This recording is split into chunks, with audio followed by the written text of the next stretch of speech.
What's up guys? Steve again from RC Tanks and Trucks 24/7. My OGs might remember this. This is a Sen, I guess 1/7 scale, what's normally brushless RC car, and I converted it with this Toyon L400 in there. I did get it running. There was issues with the clutch, and I kind of stopped it there because a lot of people were having issues with the crank braking in this. And I thought I didn't want to go to all that hassle, get it all up and running, and to get the crank to brake and, you know, start all over again and order a new crank or a new motor and all that kind of stuff. So I fired that ended up. I'll leave the link up there if you want to go check out that those videos. I've actually done a few series in that, so there might be a little bit of playlist there if you want to go check it out. You know, basically we have the L400 radiator, the radiator tank. What I liked about this one, it has I think it was a 3-speed transmission, has reverse as well, and it does have a breakers there as well. So I kind of set up everything. I got it all up and running.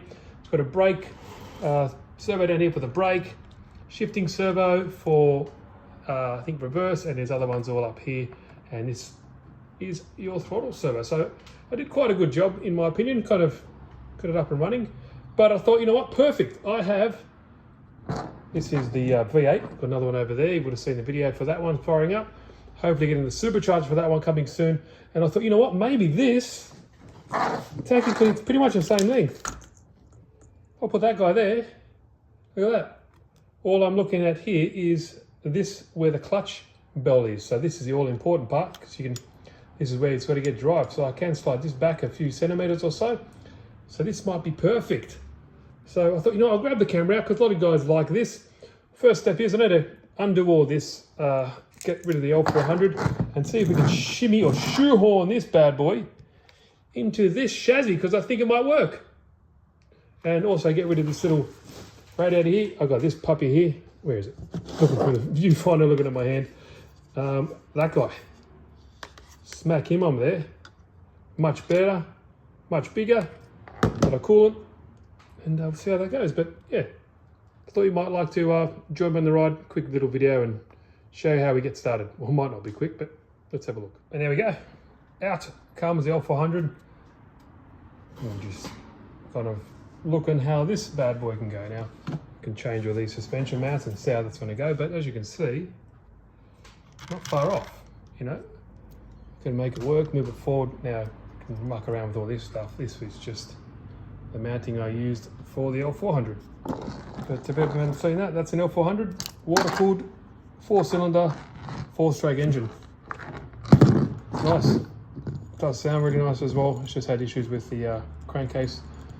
And I'm not, sorry, the crankshaft. I haven't had any issues with this one, but I haven't run it, so I can't really say as well. But yeah, there we go. Interesting. Let's see if we can fit. And let's move along. This is what I love about the hobby. In my opinion, this is what's fun. Hacking all this stuff and see if you can shoehorn, put things in, make things work. You know, this all looks quite nice. This all works in theory. I've tested it. It all shifts. Gears, it goes in reverse, it has brakes, so it all works. I think I'm the kind of hack job or the jerry rig version of Johnny Q90. That guy is a weapon. He does everything so nice, but I don't have that many tools. But I do have my little mini lathe now, and yeah, maybe I can use that for this. Progress report. Check out that. Now I've removed everything I had here, these mounts for the suspension.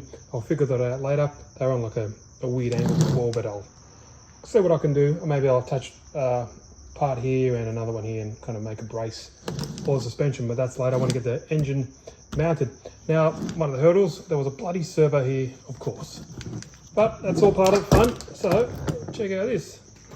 I made myself a new servo mount. So now this guy gets flush mounted under there, just like that, out of the way, hunky-dory. And I'm making all this stuff really easier compared to last time, because these little tools are amazing. Got that little lathe and this little table saw and this sander. Now that's had seen better days, but it comes with multiple discs. You just slap them on there. So I'm cutting it, and if it's bird, I just cut it and I use that little sanding disc and everything's good. So there's that. So that was the first step I wanted to get out of the way, so I'll mount that servo now. So that gives me a flat plane to mount this guy. Now, everything in a perfect world, obviously you want it in the center. Where is it? Anyway, I've got to figure out a mount, but I want it to go there. You get the idea. Now, this pretty much, this end of the head here along with this plate is roughly in the middle of the bonnet when the body's on, so I want to make that around about there. So that's the next step. I've got to figure out some mounts. Not too sure how much longer I do in this video. I'll keep obviously doing parts, but this might be a plate that I can sit upright and screw into these mounting holes just here. We'll see how we go. There we go. I'm just experimenting with some brackets. So that's roughly where it needs to be. Kind of lines up with some of these chassis here. So let's show you the chassis holes on the side. These back ones, I kind of bent them into like this type of shape. Like that, so they can kind of hug each side of this chassis rail. It's like this. It's like that. Happy days. So one on either side, and then this one at the front obviously needs to be level. So it goes like that. I might tie it in with this mount at the front here. So kind of just lift it up kind of like that. Gives us some air underneath as well. And yeah, I think that'll be perfect because you've got to make room for this suspension to go up, and that kind of articulates up to around about there. Getting there. A couple of hours work. Nice and centered. This looks good too. Look at that. Very nice indeed. But yeah, so it actually needs to go around about there because I can bring this roughly like that. Happy days. There we go. So, all right, guys, it's been going on for a little bit. Any ideas? Let me know. Try to fab up a mount here. Maybe I can do like a one piece and hatch it into here. I don't think the heat will be an issue down here, but we'll never know. That's part of the fun. See how we go. All right, guys, hope you enjoyed the video. See you in the next one, and let me know if you have any hints and suggestions. Cheers, guys.